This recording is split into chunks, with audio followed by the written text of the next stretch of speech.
tweaks tactically, and look what happened. Yeah, brilliant. We spoke at half-time about having to make some adjustments, and sometimes it's a sub, sometimes it is just tweaking the personnel, particularly in that forward line, and it worked a treat. Getting Zico down the middle, I think, was the big one, really, but also Marmoush in a wider position. That was a brilliant cross from Hani, and it allowed him to get further forward as well, which we didn't see in the first half. Again, he was excellent in that first game, but he's putting it into an area, and Zico in between Tim Payne there, and I think from his perspective, Crocombe, can he get a stronger hand to it? Obviously, I'm not a goalkeeping expert, and I'll have them ringing my phone, I'm sure, afterwards, but he gets that much to it. I think he's got to try to get it over the crossbar. Yeah, but again, as you said, Zico had such a significant impact on the game. The tweaks that Hassan made, and I felt New Zealand just dropped off a little bit, which is only natural. They've got themselves their head and they're thinking about holding on, and in football that's where you pay the price. And Zico came into it, and then the talisman, and if there's any doubt about Mo's impact on this team, you can still see it, and he was really significant in that second goal, particularly in terms of his combination with Zico and then getting confidence from that. Well, let's take a look at that, because Zico certainly was a man with a plan today. First, his goal, his third and fourth appearances. He's only actually joined the senior team a few months ago, but of course here we're seeing it here. His and New Zealand as well. They lack concentration in their second and third goals that are conceded here. I think it's old that goes down, but it's just the reaction of the players. You can't do this. You've got 5 or 6 players protesting the referee, hand in the air, disorganised.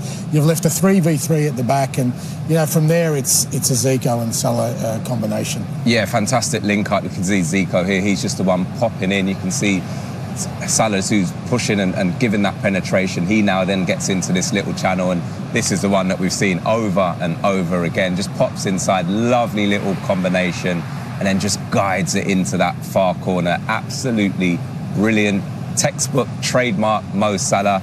As soon as he's popped that 1-2, you just know, and then it's a fantastic finish and brilliant scenes and celebrations. Now only 1 goal behind the manager. He did get whipped off after that, though, Angie, with about 5 minutes to go. So maybe, he doesn't quite want him breaking the record just yet. But stood up tonight and had a huge, huge impact on the game.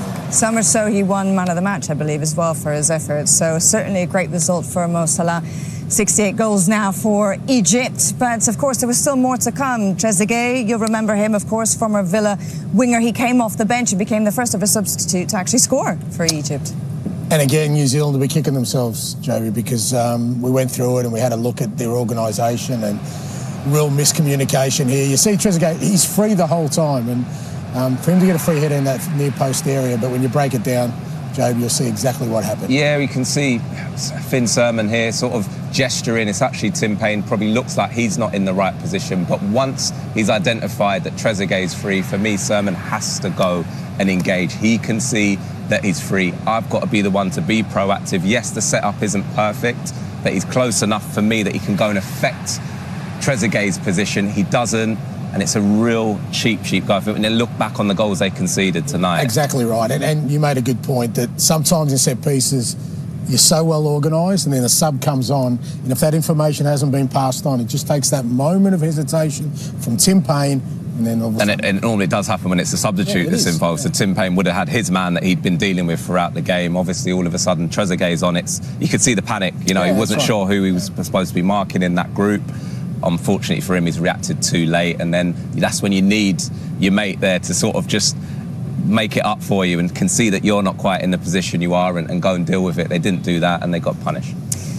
So the North African nation now are looking quite good in terms of being able to get into the next round, which is obviously further than they've ever gone before, I think, if I'm not mistaken. Having said that, though, perhaps now they have that weight that's been lifted off their shoulders. Do you expect them to perform with a little bit more liberty then and a little bit more freedom?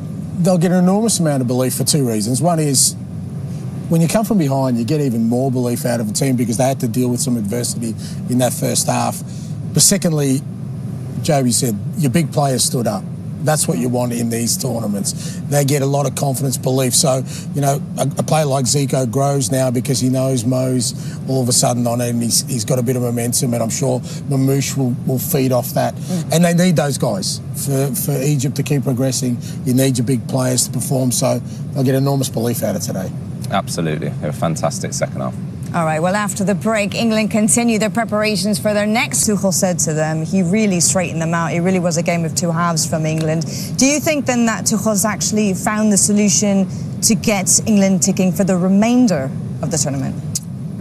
Yeah, I don't know. I look at it a bit different. I think Thomas would be a little bit uncomfortable about all this chat about his intervention, because as a manager, the ideal game plan is there's no intervention. You know, that you start the game well, that the players clearly understand the game plan, what we're going to try and do. Now, obviously, you know, it's the first game of a World Cup and there is some nerves and some tension there, and they probably steered away from that.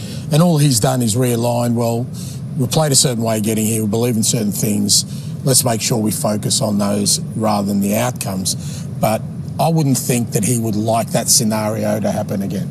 Yeah, listen, I think it's about your timing and your moments. And I think just as players, for me, there felt like a bit of a tension in the performance, with and without the ball, actually. And sometimes to have your manager, we don't know exactly what he said, but seemed to sort of take the shackles off in that second half and go out and say to them, look, go and do what we do really well, which is energy, it's tempo, actually run all over them, which is what they did. You know, is that a little bit to do with Croatia maybe coming to the end of a bit of a cycle with some of their players? But clearly there was a huge upturn, and again, a massively positive response in that second half. Just a final thought on Tuchel. I know that the best solution is to not have to intervene at all, but I do wonder if perhaps one of his biggest strengths is his ability to make corrections, manage the match and find a solution during the game whenever one needs to be found.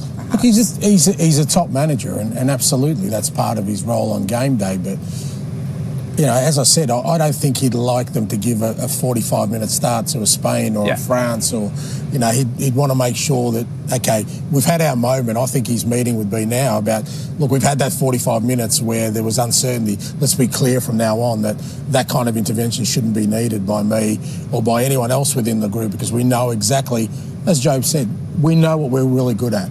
Let's go out there and show that energy. Let's look ahead a little bit, because I wonder if Ghana's the type of opponent that England would like to face next, maybe would need to face next. The only reason I ask is because perhaps they'll be asking different questions of them that will give us a better indication of where England actually are at the moment. Yeah, it's going to be a different test. And listen, if you want to win it, if you want to go deep, you've got to find different ways of winning. You know, I did Ghana's game against Panama. They're a team who dropped off and they were happy to let Panama have the ball. So I certainly feel it'll be the same against England. So it's going to be patience. It's going to be, you know, that balance of patience, but also speed with the ball and tempo and making sure that we're using it really, really well. Well, let's see if they manage to do it then.